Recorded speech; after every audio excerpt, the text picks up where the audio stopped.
பொங்கலுக்கு நாள் கம்மியாக தான் இருக்குது, நாளைக்கு போய் ட்ரெஸ் எடுத்துகிட்டு வந்துடலாங்க மச்சான் அப்படின்னு சொல்லிட்டு தம்பி சடனாக தான் கூப்பிட்டு சொன்னான்.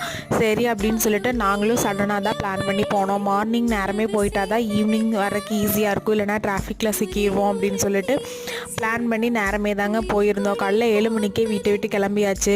போய் சித்தி வீட்டில் பிரேக்ஃபாஸ்ட் சாப்பிட்டு அப்படியே ட்ரெஸ் எடுக்க போயாச்சு. போனோடனே ஃபஸ்ட்டு கணபதியில் தாங்க கலெக்ஷன்ஸ் பார்த்தோம். கணபதியில் வேணுங்கிறத எடுத்துகிட்டு சென்னை சில்க்ஸில் போய் சாரீஸும் கொஞ்சம் கலெக்ஷன்ஸ் நல்லா இருந்த மாதிரி இருந்துச்சு. அங்கேயும் தேவையான சாரீஸ் எடுத்துகிட்டு போத்தீஸ்லேயும் ஒரு ரவுண்ட் அடிச்சுட்டு அப்படியே சாப்பிட்றதுக்கு போயாச்சுங்க. நாங்கள் லஞ்சுக்கு போகும்போதே பார்த்திங்கன்னா மணி 3க்கு பக்கம் ஆயிடுச்சு. சுடீஸ் எல்லாம் என்னென்ன கலெக்ஷன்ஸ் இருக்குது அப்படிங்கிறத டீட்டெயில்டாக பார்க்குறதுக்கு கூட டைம் இல்லைங்க. 3 மணிக்கு ஹோட்டலில் செம்ம ரஷ்ஷு. வெயிட் பண்ணி பரோட்டா, பன்னீர் பட்டர் மசாலா, நான் சொல்லிட்டு அவங்கவுங்களுக்கு வேணுங்கிறத சாப்பிட்டு ஃபைனல் டச்சுக்கு ஐஸ்கிரீமும் காஃபியும் சாப்பிட்டாச்சுங்க. லஞ்சு முடிச்சுட்டு வந்துட்டு அப்படியே எனக்கு ஒரு சாரீ எடுத்துகிட்டு கிளம்பியாச்சுங்க. லாங் வீடியோ லிங்க் கீழே இருக்குது, விருப்பப்பட்டால் செக் பண்ணி பாருங்கள்.